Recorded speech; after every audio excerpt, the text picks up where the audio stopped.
ni kimwe mu bimenyetso by'imperuka. Ndagira ngo nkubwire we munyamahanga wicaye aha,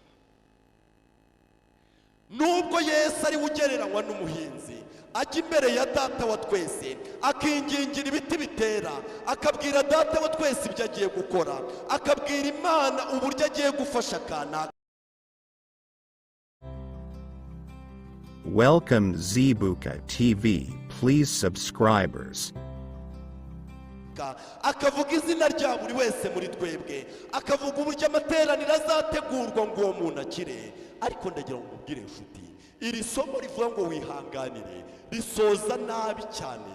Riravuga ngo icyakora nutera wongera ugahengerwa, ukongera ugafumbirwa, ukongera ugatwara abantu imbaraga, n'ubundi ukabirengaho ntiwere, uwo mutini ntacyo uzaba umaze, uzawuca. Ndagira ngo mbibutse yuko nta muntu uzi igihe cyo kwihanganirwa uko kingana. Nubwo Yesu ajya imbere ya Data wa twese akerekana inkovu zo mu biganza, agasabira umuntu wese muri twebwe imbabazi, ariko mbese Imana izihangana izageza ryari? Iyo dusomye muri Bibiliya zacu nta rindi somo tujya tubona rigaragaza niba kiriya giti nyuma yo kwihanganirwa cyaba cyarashize kikera cyangwa niba cyaranze kwera. Impamvu nta somo ribivugaho nuko igisubizo kibizaba ni twebwe tuzagitanga. Niba nyuma yo kwihanganirwa icyo giti kizera, tuzabivuga. Niba nyuma yo kwihanganirwa ari hahandi Imana izaruhira ubusa, icyo giti n'ubundi kikaba kitazera, n'ubundi nabyo tuzagenza gute? Igisubizo twebwe tuzagitanga, ntabwo cyanditse muri Bibiliya. Mbese nyuma y'igiti kihanganiwe kikongera kigahingirwa, kikongera kigafumbirwa, aho cyaba cyareze, nta somo rivuga niba cyareze, nta rivuga niba kitareze. Nimuzasoma kiriya cyigisho nawarangiye cyitwa ishyanga ryaciriweho iteka, muzasanga yuko igisubizo baranditse ngo njyewe namwe tuzagitanga niba cyareze cyangwa kitareze. Ngire ngo sinakwirirwa mbabwira ibyo kwinginga k'umwana w'Imana yingingira umuntu wese muri twe, ibyo ngibyo sinabibarondorera murabizi. Ariko ngo igihe kimwe hari ikintu kizabaho, ngo igihe abamarayika batanga ikimenyetso ku bwoko bw'Imana, bazaba barangije umurimo wabo wo gutanga ikimenyetso, ngo bazazamuka basange Yesu imbere y'intebe y'imbabazi, bazamubwira bati se ubu se kandi noneho uracyakora iki? N'ubu uracyasabira umunyabyaha imbabazi? Ubu se noneho kabera bamaze kubarwa, ko umuntu wese yamaze gushyirwaho ikimenyetso, ubu Yesu umwana w'Imana uracyatakamba? Mbega igihe giteye ubwoba, mbega igihe gishishana ku bantu bariho mu minsi y'imperuka, mbega uburyo gusohorerwaho n'amateka y'ibyanditswe biteye ubwoba cyane kandi bihindishije umushyitsi.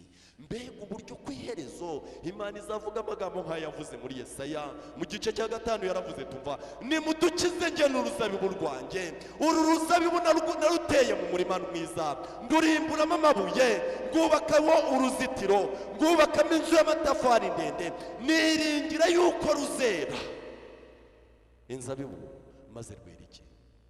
Aravuga ni ikihe kintu nagombaga gukora nirengagije? Mbese cyarabonetse? Ntabwo kigeze kiboneka, nta kintu cyasigaye. Mwene data, reka kubwira ikintu gikomeye, nuko Imana yafasha Abayuda bakomokaga ku bita Yakobo, Abisiraheli, ibaha imyaka 490, ivugira mu muhanuzi Daniyeli icyo baherewe imyaka ko ari ukugira ngo ibicumuro bicibwe. Uyu munsi ibicumuro birahari, tubizana no mu rusengero. Ko ari ukugira ngo ibyaha bishire, tubizana mu rusengero. Ko ari ukugira ngo gukiranirwa gutangirwe impongano, ko ari ukugira ngo haze gukiranuka kwiteka. Maze bituma Imana yemera itanga imyaka 490, ihagurutsa abahanuzi batandukanye, umwe avaho haza undi, umwe bamwica Imana yohereza undi, kugeza ubwo imyaka 900 irangiye. Imana ikabwira Abayuda tumva muzirwarize, muzacukwanye.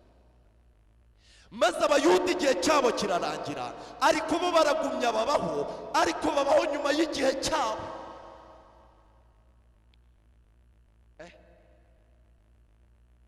imana itoranya abanyamahanga.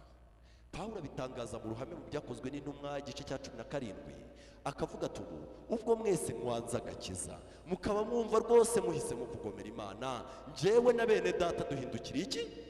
Abanyamahanga. Abanyamahanga bahabwa imyaka 1810. Imana ikora ibishoboka n'ibidashoboka, irabagenderera mu byo bareba no mu byo bumva, irabagenderera mu byoroshye no mu bikomeye. Imyaka y'abanyamahanga 1810 irangira mu 1844. Ndifuza kubabwira ikintu gikomeye. Aho washaka kugenekereza hose mu mateka y'imibare ivuga ibyerekeranye n'isi, wasanga ko isi ikiriho nta hantu byanditse. Urugero, ibyanditswe bitubwira yuko isi yahawe imyaka 6,000 yo kurama. 6,000 byashize mu 2,000, kuko murabyibuka yuko hashize imyaka 2,000 umwuzure warabaye. Hashize imyaka 2,000 bindi maze Yesu avukira mu isi, ibine biba birarangiye. Hashize imyaka 2,000 bindi ariyo yarangiye mu gihe cyashize. Imyaka 6,000 isi yahawe kumara ibigenjeje ite? Icyatumye abantu bibwira yuko Yesu azaza mu 2,000, kimwe muri byo nuko bari bazi ko isi yahawe imyaka 6,000. Icya kabiri nuko bari bazi ko nyuma ya buri myaka 2,000 hari ikintu kidasanzwe cyagenje gute? Iyo turebye mu buhanuzi buvuga amateka isi yahawe, bigaragaza yuko imyaka isi yahawe kurama yarangiye. Turi mu gihe cyamaze nk'icyo Nowa yamaze, urugi rwizunguza, iminsi yahawe yanditse yaragenjeje ite? Nowa yabwiwe imyaka 120. Iminsi yabayeho nyuma y'imyaka 120, Nowa ntacyo yashoboraga kuyiburanaho kuko yitwaga iminsi y'iki? Y'inyongezo.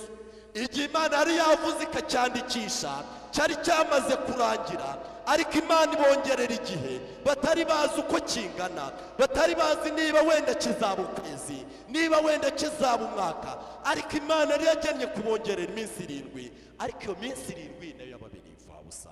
Iyo turebye mu mateka isi yahawe imyaka yo kumara, dusanga uyu munsi nta kintu kigaragaza igitumye isi kigenjeje ite? Icya kabiri, iyo turebye mu buhanuzi bwa Daniyeli buvuga iby'imyaka 2,300, imyaka yahawe abantu kandi igahabwa abanyamahanga yabo, abayuda bagahabwa iyabo 2,300. Iyo myaka nyuma y'uwo mwaka yarangiyeho, nta wundi mwaka wanditse mu buhanuzi. Turi mu gihe cy'iki? Mbese se agiye kugaruka? Azaza bidatinze. Ibyahanuwe byose byarasohoye, mbese nta kintu gisigaye. Ndagira mbabwire yuko igiti kitera cyaravumwe kiruma, igiti nacyo kitera cyarihanganiwe, ariko ndiyo mbabwire ko kwihangana kw'Imana kuzagira iherezo. Imana yigeze ivuga kwa Nowa, ivuga amagambo akomeye, avuga iti umwuka wanjye ntabwo azaruhora ruhanya n'iki? Mbese azaruhanya n'abantu ageze ryari? Oya, ntabwo azahora ruhanya nabo, ahubwo Imana nk'uko nabisomye mu gitabo cyitwifuzuye byose, izumvikanisha buheruka irarika ryayo. Kimwe mu bintu birimo biba mu iyi minsi yacu nuko imbabazi z'Imana zirimo zikurwa mu isi, kugeza ubwo abantu bazajya bagenda mu muhanda batakigifite ikibaziga, barabaye bicamuke n'inzererezi, bameze nka Kayini, bameze nka Gihazi, bameze nk'uwo bita Yuda, basigaye batagifite agatima kabakomanga, barabaye baruharwa, nta kintu kikibakora ku mutima. Wavuga ibikomeye cyangwa ibyoroshye, byose babimanura bakabyumvira ku murongo wabo bumviraho wo hasi. Mbabwire, nibo bantu bazasigaraho. Mbese hazasigaraho abantu batagifite ikintu kibakomanga, ibintu byose bisigaye ari kimwe, byavuga bakavuga bati ibingibi ariko twajyaga tubyumva mu myaka 50 yashize, nta gihe. Abo bantu nibo bazasigaraho. Mbese umwuka w'Imana ntazahora ruhanya n'abantu. Kimwe mu bintu biri kuba mu minsi y'imperuka nuko umwuka w'Imana arimo gukurwa mu isi. Muzagenda mubona amahano hirya no hino, ayo mutigeze mwumva mu myaka 20 ishize, ayo mutigeze mwumva mu myaka 30 ishize, aho muzumva umugore wica umugabo we, aho muzumva umugabo wica umugore we, aho muzumva umuntu usambana n'inyamaswa. Ibyo ni ibimenyetso simusiga yuko umwuka w'Imana agenda kurwaho. bizageraho ubukristo buzasigara burutwa n'umuco wa kinyarwanda. Ndagira ngo mbabwire inshuti, mu bihe bya kera umuco wabaga umeze nk'ubukristo, ukaba unaruta ubukristo bw'uyu munsi, aho umuntu wamusabaga amazi akaguha amata, aho umuntu yahaga umuntu inka ntacyo bapfana. Ariko icyo kintu cyose cyitwa indangagaciro kizashiraho, abantu basigare mu isi ari ibicamuke n'inzererezi, nta gatima kakibaziga bakigira. Umuntu akora ibyo ashaka, Imana yaramusezeye. Buriya nubwo Imana yinginga, hari igihe izagera ikumvikanisha buheruka irarika ryazo, maze ikabwira umuntu tuva nta kintu ntagukoreye, ntabyo ntaguhaye. Igihe Yesu yabwiraga abayuda ati kuko mutamenye igihe mwagendererewe, abanzi banyu bazabakaho uruzitiro. Mbese umuntu agendererwa n'Imana ryari? Agendererwa n'Imana akimenya ubwenge. Wa wundi bajya bavuga ngo azibarirwa, Imana ikamugenderera mu byo yumva, ikamugenderera mu byo areba. Umwaka ugashira, 2 3 igashira, 40 igaha akayirangiza, atari yamenye igihe yagenjeje ate yagendererewe. Abantu bajya bakunda guseka bababanjirije. Iyo turimo dusoma iby'abayuda, abantu baravuga bati twebwe ibyo nta nubwo tubumva neza, ubu banze Mesiya bati. Ariko Yesu yigeze ahura n'abantu bavugaga amagambo nk'ayo, arangije arababwira tumva icyo cyakora gihamije yuko muri abana babisha abahanuzi. Sibyo? Uzi ukuntu baramubwiye bati iyo tubaho cyakora mu gihe cya basogokuruza, ntabwo tuba twarafatanyije nabo kuvusha iki? Yesu aravuga ati icyo nicyo gitumye mwihamya yuko ari baso namwe muri abana banyu. Ati nibe nabo bisha abahanuzi, reka muze mwuzuza igikombe bacagashije. Baracyujuje. Iminsi y'imperuka iragenda itugera amajanja. Iby'Imana bizakamuka mu bantu, abantu bajye baza ku isabato ari ukwigendera nk'uko umuntu yajya mu mupira. Mperutse kubwira abantu na umuntu twaganiraga tuvugana ikintu cy'ibintu byigeze bibaho mu myaka yashize. Kera hari ubutumwa bwigeze bubwirizwa, maze abantu bubwirijwe bakamira inka hasi, intoki barazitema. Aho umuntu yavugaga ati naho umuntu amazi adatetse nkazarinda iyo nirimbukira, nanjye nkazamurimbuza. Mbese byari mu gihe abantu bari bafite ibyumviro, aho umuntu yabwiraga umuntu akagira ahantu ikintu amubwiye agenza ate. Nubwo ibyo ngibyo atari byo nshima, ariko ndashima kumva bari bafite. Icyo gihe abantu bajyaga bagenda ingendo ndende bagiye mu materaniro ahantu kure, ariko uyu munsi babwira umuntu bati ni hano hirya, ati ni iki gishya se bari buhavuge, akaza agasanga ntacyo. Njya ntekereza yuko ubutumwa buvugwa mu minsi yacu, iyo aba bwarabwiwe abantu bo muri icyo gihe, baba barakoze ibintu mudashobora kwiyumvisha. Umuntu babwiye ngo kunywa amazi adatetse ni bibi, bakamubwira bati umutobe bawukoramo inzoga, urutoki akarutema. Ubwo murumva ukuntu umuntu afata ibyemezo. Umuntu babwiye bataye amata ni mabi, inka akayikamira hasi, bari bazi gufata ibyemezo. Byatumye Yesu abwira abo mu gihe cye, arababwira ati yemwe bantu b'iki gihe, arabwira ati Korazani nawe Betsayida, ati rwose urubanza rwanyu rurakomeye. Ati ndetse abantu baramutse bumvise uburyo mukiriho n'uburyo imidugudu y'Isodomu n'Igomora yarimbutse, bakwibaza impamvu mukiriho. Iyo myumvire yari irwaye yo gukamira inka hasi, iyo myumvire yari irwaye yo gutema urutoki, ariko iyo myumvire byibura abantu barumvaga, n'amagambo yoroheje yaragendaga agakora ku mutima w'abantu. Ariko kubona ijambo rishobora gukora ku mutima w'abantu ntabwo byoroshye. Ndagira ngo mbabwire ikintu njya nkunda kuganira n'abantu ntashobora gusoza ntababwiye. Impamvu ngibwira abantu nacyumvise mu buremere, ni ikintu cyabaye i Niniwe. Reka ngisorezeho. I Niniwe Imana yatumye umuntu bita Yona. Yona kuko atifuzaga yuko ab'i Niniwe bakira, arangije ahungira i Tarushishi. Imana imera nk'imutangiriye ku mbaraga, imujyana i Niniwe ngo ababwirize. Reka mbabaza, ubwo Niniwe Yona yahabwirije ati ibintu yabivugaga nabi ngo babyumve barimbuke. Muri Bibiliya yose igitabo cya Yona kigizwe n'ibice 4, ariko ubutumwa Yona yabwirije i Niniwe buba ku murongo umwe.